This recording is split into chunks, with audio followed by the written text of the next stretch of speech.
उसके आसपास सहयोग बहुत जोर में फैल रहा है।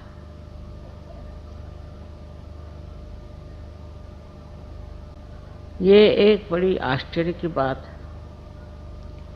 कि दिल्ली शहर राजधानी है और यहाँ अधिकतर लोग सत्ता लोलुप हैं। जो सत्ता पर हैं उनके आगे पीछे लोग दौड़ते हैं। लेकिन ये सब होते हुए भी अपनी आत्मशक्ति को खोजना, अपना आत्मबोध कराना और आत्म साक्षात्कार को प्राप्त होना, ये इच्छा रखना ही बहुत आश्चर्यजनक है। मुझे ऐसी उम्मीद नहीं थी, क्योंकि यह सूक्ष्म चीज है, अत्यंत सूक्ष्म है। ऊपरी तरह से हम हर चीज को बहुत मानते हैं। जैसे है, मैंने बहुत बार आपके सामने उदाहरण दिया कि एक सुंदर सा चित्र अगर आप देख रहे हैं और उस चित्र में बरसात हो रही है, बहुत सुंदर फूल हैं, पक्षी उड़ रहे हैं और आप चित्र को देख के बहुत खुश हो रहे हैं। लेकिन उस चित्र की जो अनुभूति है वो आप में नहीं, इसलिए उसकी अनुभूति लेने की आवश्यकता है। और अनुभूति लेने के लिए एक बहुत सूक्ष्म विचार चाहिए। वो सूक्ष्म विचार आपके अंदर जागृत हो गया, यही कमाल है कि हमने अभी तक यथार्थ को पाया नहीं, हमने अभी तक असलियत को पाया नहीं। कोई न कोई ऐसी चीज है जिसके पीछे हम भागते हैं, उसमें सत्य नहीं है। और इस प्रकार मनुष्य कहां से कहां भटक जाता है। बाह्यता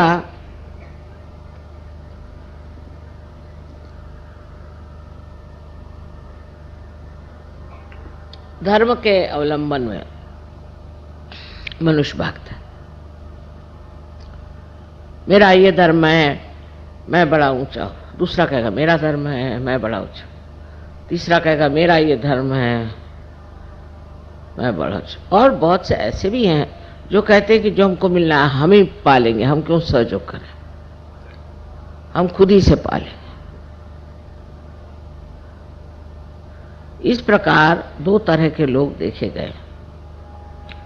एक तो जो अपने अहंभाव में खो गए और दूसरे जो हैं वो शरणागत होकर गलत चीजों में घुस गए। ये दोनों तरह की व्यक्तियां सूक्ष्मता में नहीं उतर सकते। उसी में उनको मौज आती, उसी में आनंद में है।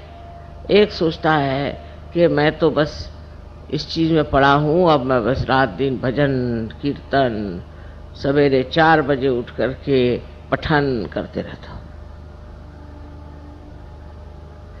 एक साहब मुझे मिले थे, अभी जवान थे। मैंने उनसे कहा कि सहयोग में आने के लिए तुमको कुछ करना नहीं।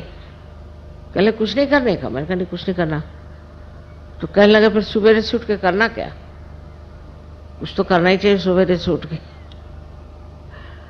तो ये जो भावना हमारे अंदर है कि हमें अपने को प्राप्त करने के लिए, अपने को जानने के लिए कुछ करना है, सो गलत है। ये तो आप लोग जान गए कि बगैर कुछ किए ही आप सहज को प्राप्त हो गए। अब दूसरे अहंकारी हैं जो सोचते हैं कि हमको क्या करना, हम ही इसको खोज लेंगे, हम ही इसे पालेंगे। तो उनकी तो बात छोड़ ही दीजिए।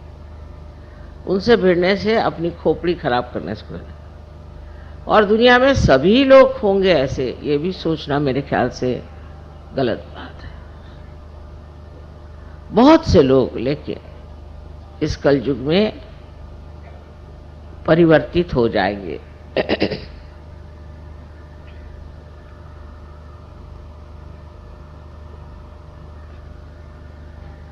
क्योंकि ये परिवर्तन का समय, इस समय में परिवर्तन होगा ही, आप चाहें या न चाहें।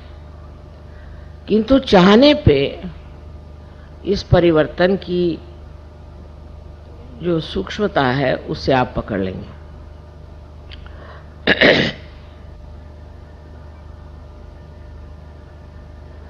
उदाहरण के लिए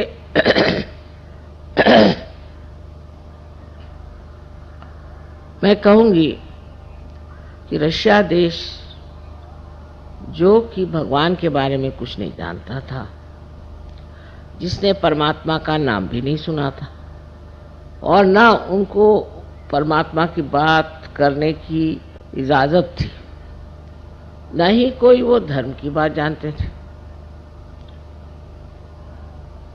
और बड़ी ताड़ना में, बड़ी कठिन समस्याओं में वो बेचारे बंद थे, घुट रहे थे। उस घुटन में उनमें कौन सी ऐसी बात हो गई जो वो सहज में उतर गए? किस बात के कारण ये लोग एकदम से सहज में आ गए? वो बात है जिसे हम कहते हैं कि अपने को पहचानना। इसको अंग्रेजी में इंट्रोस्पेक्शन कहते हैं। हम अगर ये समझे बैठे कि हम परिपूर्ण हैं तो कार्य नहीं हो सकता। हमको ये देखना चाहिए कि हमारे अंदर कौन से दोष हैं, और सहयोगी होने के बाद भी ये देखना अत्यावश्यक है। सहयोग फैल रहा है, फैलती हुई चीज फट भी जाती है, और जो हमारे अंदर सूक्ष्म से सूक्ष्म ऐसे दोष हैं वो पकड़ लेते हैं। मैं इस बार आई तो सुना कि नोएडा के जो गाने वाले थे उनमें 2 भाग हो गए। फिर सुना कि ये नोएडा में भी 2 ग्रुप हो गए। फिर और जगह भी ऐसे 2 ग्रुप हो गए, कहीं 4 ग्रुप हो गए, कहीं 5 ग्रुप। ये बहुत खतरनाक चीज है। अब ग्रुप कैसे बनते हैं इसको बारीकी से देखना चाहिए। ईसा मसीह ने कहा था कि बीवेयर ऑफ मर्मरिंग सोल। कुछ लोगों की आदत होती है कि वो कुछ न कुछ किसी के दोष देकर बोलना शुरू कर देते कि उनका ऐसा है, उनका वैसा है। फिर 4 और इकट्ठे हो जाते हैं, फिर 10 और इकट्ठे हो जाते हैं। आप दूसरों का दोष देखने के लिए अगर आए हैं तो बेहतर है आप किसी न्यूज़पेपर में चले जाइए। यहां तो आप अपने को पूर्णतया एक आत्म साक्षात्कारी बनाने के लिए आए। तब अपने ही दोष देखना ठीक है, क्योंकि अपने दोष हम ही ठीक कर सकते हैं, दूसरे तो ठीक नहीं कर सकते। दूसरों के दोष देखने से हमारे दोष कैसे ठीक होंगे ये मेरी समझ में नहीं आता। इसलिए इस तरह की जो एक विशेष तरह की हस्ती होती जिसे मर्मरिंग सोल कहा गया, जो दूसरों के बारे में बताते रहते हैं। मेरे सामने भी चलता है, उन्होंने ऐसे किया, उन्होंने वैसे किया, उन्होंने, आपने क्या किया?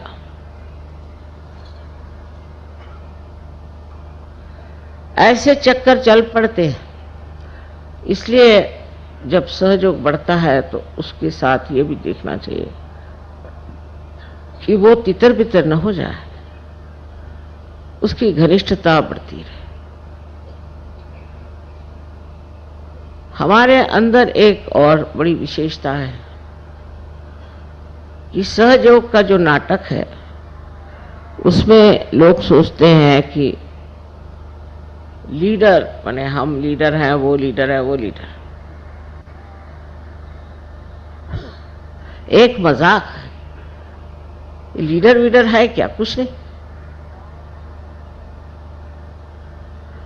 लेकिन उसके लिए लड़ाई झगड़ा। दिल्ली शहर में रहते हैं ना, तो यहाँ के लोगों को देख करके आपको भी यही सूझता है।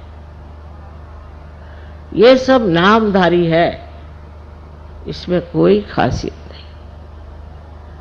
मेरे कान पर बहुत सी बातें आई जिससे बड़ा दुख हुआ कि ऐसे बेकार चीजों में लोग अपना समय बर्बाद कर रहे हैं। जिस तरह से रशिया में हुआ है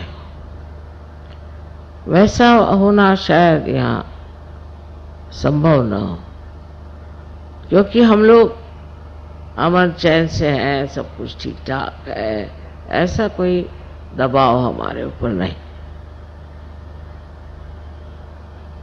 तो जिनके पास कोई काम धंधा नहीं है वो ऐसे ही धंधे करते बैठते हैं, इधर से उधर बात लगा, उधर से उधर बात लगा। तो एक दूसरों की स्पर्धा करना या जलना इस सहयोग में हो ही नहीं सकता। अगर ये सब कुछ आपको हो रहा है तो आप समझ लो अभी आप सहज के दरकिनारे भी नहीं।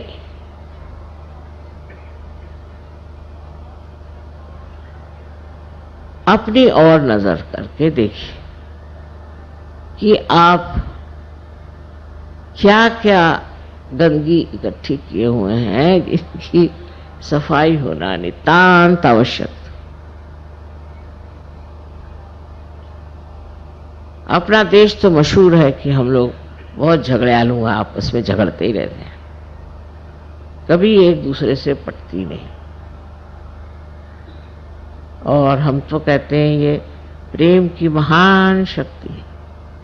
इस महान शक्ति में भी अगर यही कार्य हो रहा होगा तो आप में सूक्ष्मता कैसी आएगी और आप उस परमानंद का अनुभव कैसे लेंगे, मेरी समझ नहीं आता। तो ऐसे अगर कोई बड़बड़ाने लग जाए तो उससे कहना चुप रहिए, हमें सुनना नहीं है। एक दूसरे की बुराई अगर कोई सहयोगी करे तो वो दोनों ही सहयोगी नहीं है, सुनने वाला भी और सुनाने वाला भी। और इस प्रकार जब हम अपने को स्वच्छ कर लेंगे तो एक बहुत सुंदर सहयोग का अभियान हो जाएगा। फिर आप अनेक लोगों को प्यार कर सकते हैं, अनेक लोगों में आत्मदर्शन हो सकता है।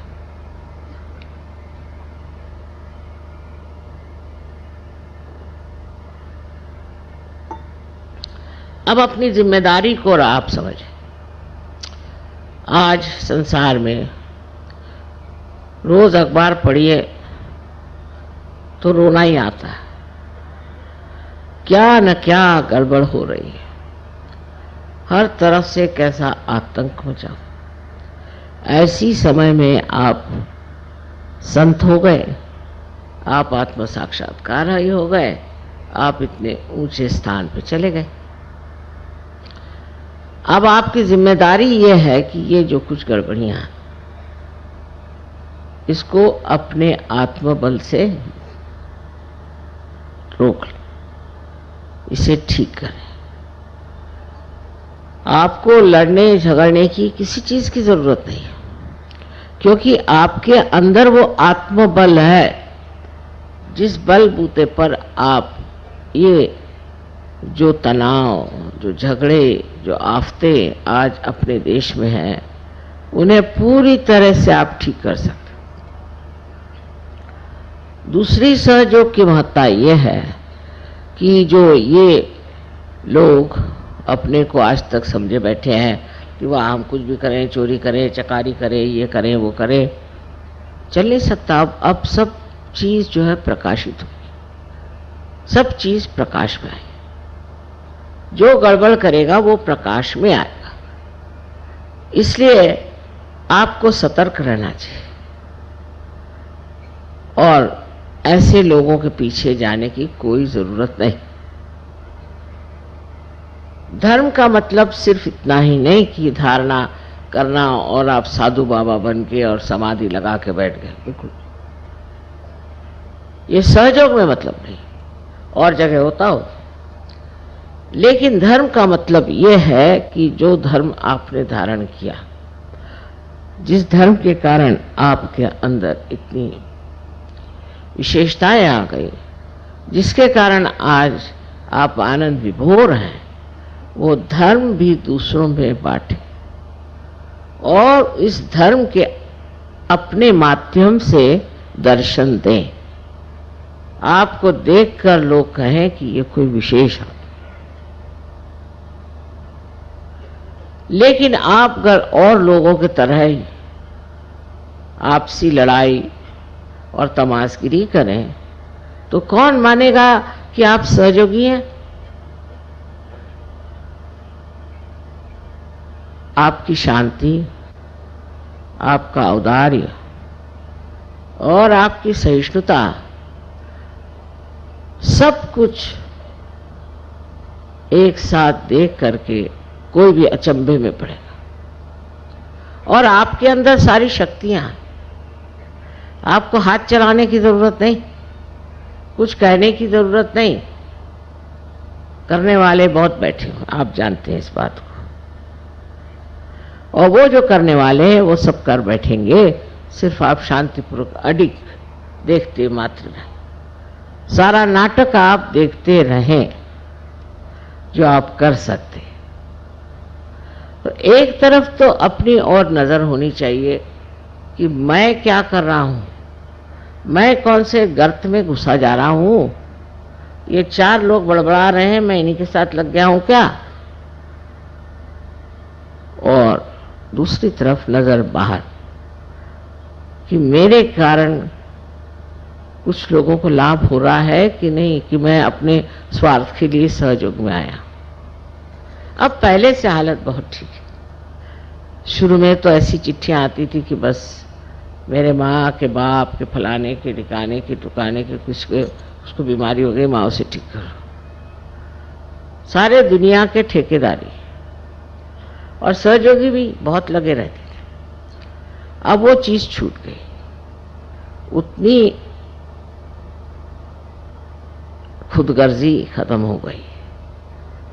अब दूसरों के बारे में जरूर सोचने लगे, पर तो भी ये जिद है कि आपको तो आना ही पड़ेगा लखनऊ या कानपुर, आना ही पड़ेगा, या बाराबंकी तो आना ही पड़ेगा। लेकिन बाराबंकी से आप लखनऊ तशरीफ क्यों नहीं ले आते? मैं तो जगह दुनिया भर में मारे मारे फिरूं, लेकिन आप 10 मील भी नहीं आ सकते हुजूर। ये भी कोई तरीका है? और उस पर बड़े सोचिए कि बड़े पैमाने पे गदर हो जाता है। चलो भाई, मैं जहां कहते जाने को तैयार हूं, पर हर जगह तो मैं नहीं जा सकती हूं। तो मैं देखती हूं कि इसमें भी एक अहंकार तो नहीं कहूंगी मैं, पर एक चिपका हुआ सिक्का है कि हम लखनऊ में रहते तो लखनऊ, बंबई में रहते तो बंबई, और दिल्ली में रहते तो दिल्ली। अगर माँ एक मर्तबा दिल्ली नहीं आए तो सब लोगों की हालत खराब हो जाए। दिल्ली जरूर आए, और फिर लखनऊ जरूर आए, फिर बनारस जरूर आए, फिर कलकत्ते जरूर आए। ये मैं जो देखती हूँ कि आप इतने स्थानिक कैसे, लोकलाइज जिसको बोलते हैं, फिर कहेंगे कि नहीं आप नोएडा आइए, नोएडा नहीं आते तो और कोई यहाँ गली कूचे बहुत है वहां आ जाइए। दूसरा रोना ये कि मेरे घर आपको आना है। अब इतनों के घर जाने के लिए कोई नया जन्म लेना पड़ेगा। इस पर भी बड़ी नाराजगी कि माँ आप मेरे घर आई नहीं, मेरे घर आके आपको खाना खाना है। फिर ये मेरा बेटा है, फिर ये मेरा पति है, मेरी पत्नी है, मेरा मेरा मेरा मेरा मेरा। जब तक ये ममत्व नहीं छूटने वाला तब तक आप सहयोग में कैसे उतरेंगे? ठीक है, आपकी जिम्मेदारियां हैं, उसको निभाओ, पर वो मुझ पर मत ला दो। मेरे बेटे को देखना ही चाहिए, मेरे बेटे को नाम दीजिए, फलाना ठिकाना। सुबह से शाम तक नाम देते देते मैं तो हार गई। मैं सोचने में एक डिक्शनरी बना लूं। ऐसा पागलपन चारों तरफ छाया हुआ है। अगर मैं कह दूं कि मैं नहीं आ सकती तो हो गया, मतलब फिर उसके बाद तो समझ लीजिए कि वो कहेंगे कि माँ हमारी क्या गलती हो गई, हमने कौन सा पाप किया। अरे भाई, नहीं आ सकती मैं, इसमें कोई पाप नहीं है। तो ये बड़ी सूक्ष्म चीज है, इसको समझना चाहिए। ये चिपकी हुई चीज है आपके अंदर, ये मेरा तेरा। कबीरदास जी ने एक बड़ी सुंदर बात कही कि जब बकरी जिंदा होती है तो मैं करती है, जैसे हम लोग भी करते हैं। पर जब मर जाती है तो उसके दांत से धुनकनी की तान बनाते हैं, और जब धुनकनी चलाई जाती तो कहते तू ही तू ही तू ही। जब तक ये तू ही का हमारे अंदर स्वर नहीं चलेगा, आप मुझे इसके लिए क्षमा कीजिए कि कोई भी काम आपके नहीं हो सकते।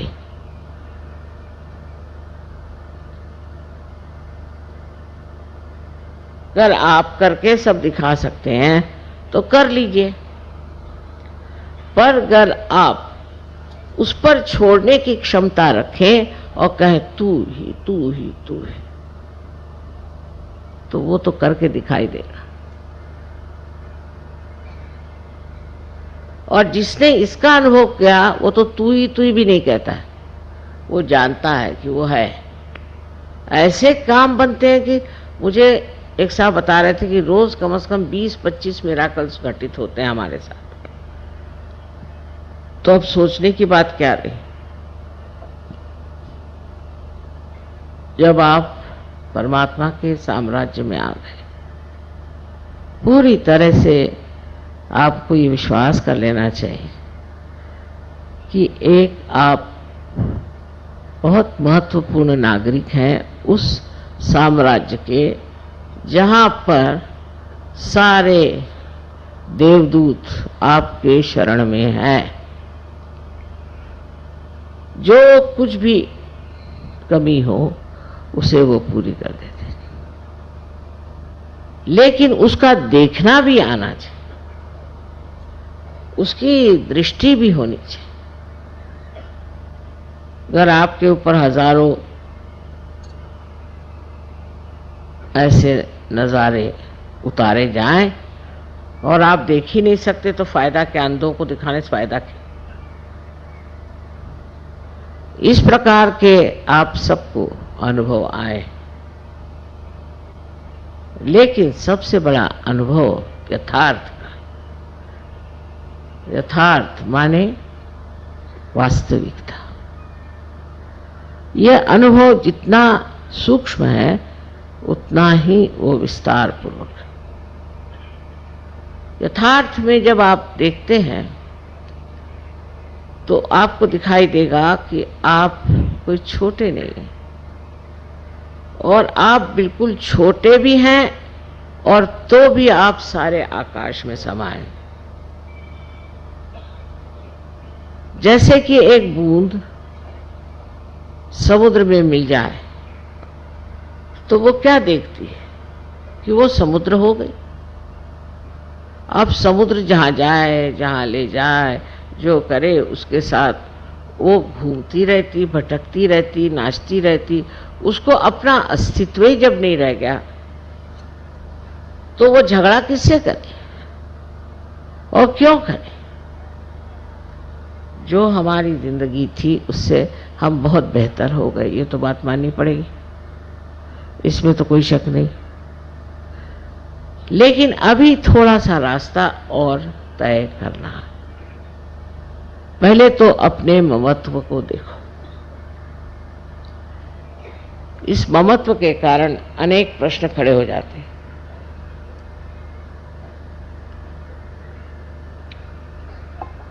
विदेश में पहले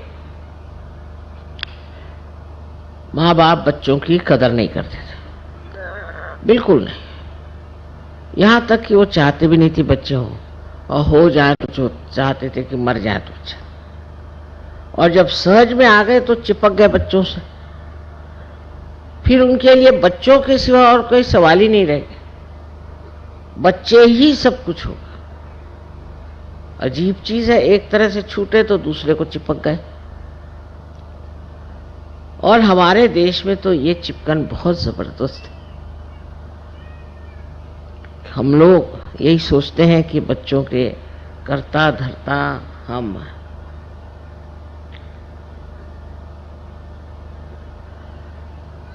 इसको समझ लेना चाहिए कि संसार को चलाने वाले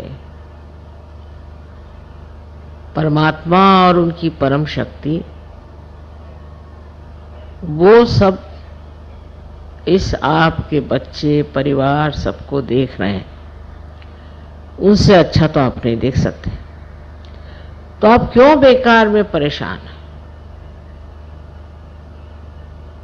बार बार आप पूछेंगे भाई बच्चा कैसे है, बच्चे की हालत कैसी है, फिर बच्चे से कोई बचा रहा तो फिर बीवी, फिर पति, फिर अम्मा, ये ऐसे ऐसे रिश्तेदारी है। उसका निबाह करना दूसरी बात है, पर उसमें बह जाना दूसरी बात है।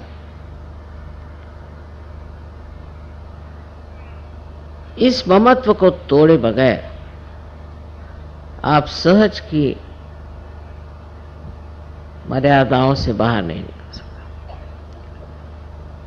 सहज की जो मर्यादाएं हैं वो इस तरह से बंधी हुई है। इससे ऊपर उठने के लिए आपको बहुत सी बातों की तरफ ध्यान देना चाहिए।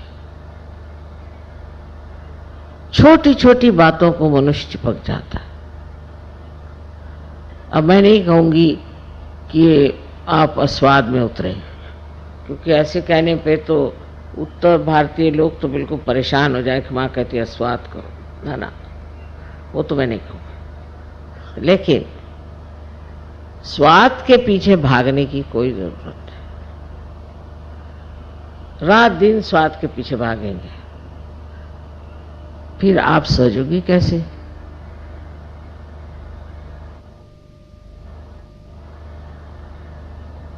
कोई भी बात करने से आपको आत्मानंद की अनुभूति होनी चाहिए। सो कैसे? हर एक चीज की ओर आप ऐसे देखें जैसे कोई एक नाटक देख रहे हैं। ये सारा नाटक, और ये नाटक चल रहा है, देख रहे हैं आप। कभी मजाकिया बातें हो रही, कभी कुछ और बातें हो रही। आपका कुछ लेना देना इससे नहीं। आप देखते हुए हंस रहे हैं, देखते हुए रो रहे हैं, बस। लेकिन इसके अंदर आपका कोई भी समावेश नहीं है। आप बाहर से इसे देख, तो आप आश्चर्य करेंगे कि आप जल्दी से किसी भी चीज को क्षमा कर दें। कल एक साहब ने बताया कि माँ ये अभी सिगरेट पीते। उन्होंने सोचा कि मैं बिगड़ूंगी। मैंने कहा नहीं ठीक है, सिगरेट आसानी से नहीं छूटती। लेफ्ट विशुद्धि अगर हुई तो उससे सिगरेट पकड़ी जाती। उनकी लेफ्ट विशुद्धि तुम ठीक करो, देखो उनकी सिगरेट छूट जाएगी। तो सारी दृष्टि ही ऐसी बदल जाती है कि जिससे आदमी सोचता है कि इसको किस तरह से सुधारा जाए, क्या ठीक किया जाए। किस तरह से बनाया जाए, किस तरह से जोड़ा जाए। एक तरह की जो आज तक बुद्धि हमारी विश्लेषण एनालिसिस को करती थी, वो सिंथेसिस, वो सब जोड़ने की क्रिया करती, और उस जोड़ने को जो हम चाहते हैं, पूरी तरह की मदद परमात्मा से मिलती है। आप समझ लीजिए कोई आकर मेरे पास किसी बुराई करता, एक बार, ये तो हमारी आदत कभी कभी छूटती नहीं ना, तो मेरे पास भी आके बताते हैं वो आदमी ऐसा वैसा, तो कुछ थोड़ा झूठी हो, मैं उससे कहती हूँ, अरे भाई वो तो तुम्हारी तारीफ ही तारीफ कर रहा था।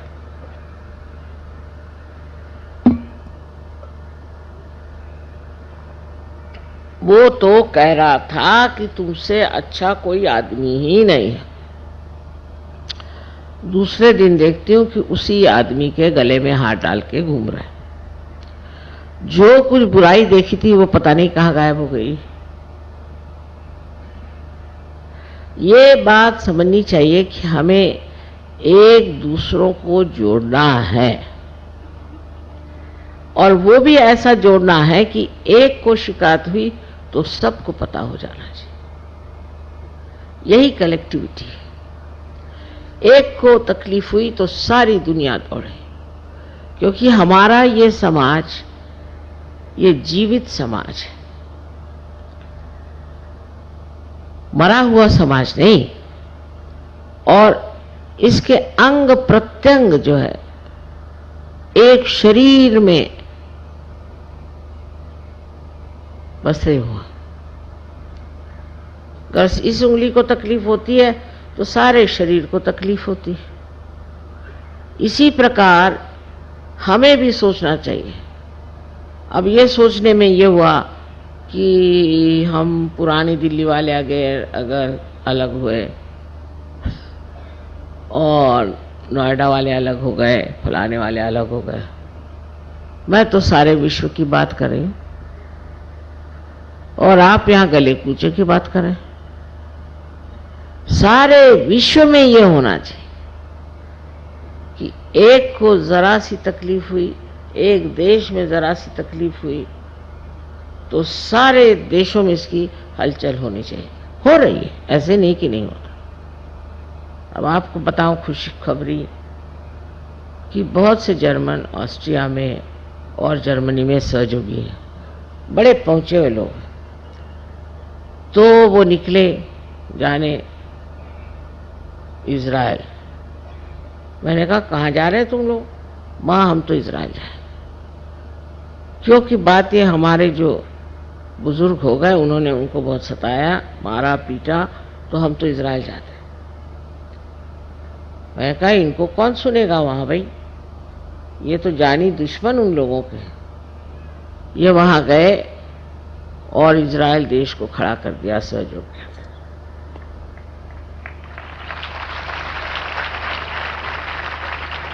अब उससे और एक अच्छी बात बताओ, बड़ी खुशखबरी। मैं इजिप्ट गई तो बहुत मुश्किलों से बेचारों को वीज़ाज मिले, माने इजरायलियों को, क्योंकि इजरायली जो हैं वो माने हुए दुश्मन है मुसलमानों के। पता नहीं क्यों, गलत बात है, लेकिन हाँ। तो 20 इजरायली वहाँ हैं इजिप्ट में, और मैं देखती क्या हूँ कि वहाँ के इजिप्शियन सहयोगी जो हैं उनके गले मिल रहे हैं,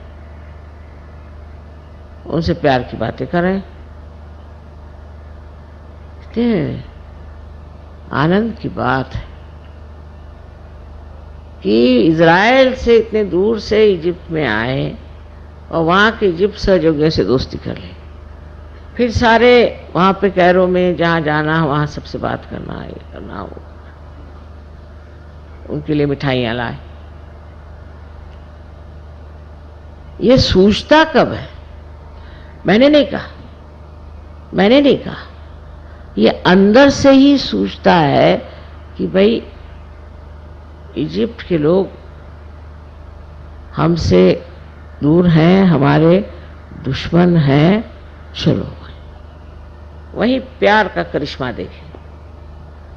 और पहुंच गए, मैं पहुंची, उसके दूसरे दिन मैंने आए कैसे, आ गए, वीजा भी मिल गया, सब हो गया, हम आ गए। ये पहली पहचान कि किस तरह से प्यार का दान आप दूसरों को दे सकते हैं। लेकिन ये तो तभी होगा जब आप अपने से हटेंगे, जब अपने ही अंदर आप कूद रहे हैं, तो बाहर क्या होगा।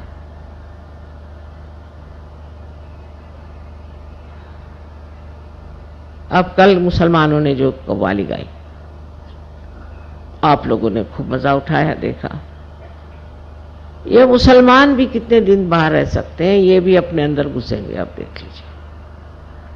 पर आपकी वृत्ति जो है वो ये नहीं होनी चाहिए कि मुसलमान खराब हैं और हिंदू अच्छे हैं, बिल्कुल गलत बात है।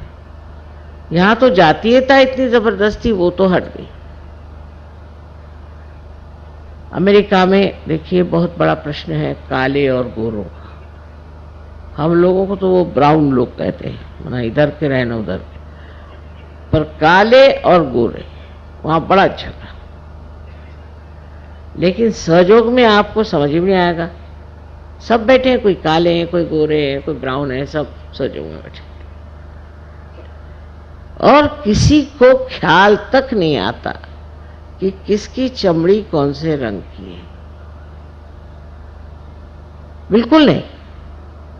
एक दिन मैंने किसी से पूछा कि साहब वो हैं तो वो गोरे हैं, तो हम देखा नहीं माँ, पता नहीं, फिर सोचने लगा, देखा नहीं, देखा ही नहीं तुमने? हाँ हमने देखा नहीं। ये तब होता है जब वो सूक्ष्मता अंदर में प्रकाशित होती है, और ये सूक्ष्मता प्यार की है। प्रेम से जब आप किसी को देखते हैं, एक माँ है, उसको शायद हो गोरा बच्चा हो जाए चाहे काला बच्चा हो जाए, वो सबको अपने जी से लगाती है। उसको इतना नहीं विचार आता कि मैं गोरी हूं, मेरा बच्चा काला है, वो तो नहीं ना ऐसा सोचते। ऐसे ही ये प्यार की शक्ति है, इस शक्ति के कारण ही सब एक हो सकते हैं। और जब सब हम एक हो जाएंगे तो ये जो हमें अलग करने वाली उपाधियां हैं, ये सब गिर जाएंगे, सब गिर जाएंगे। कुंडलिनी के जागरण से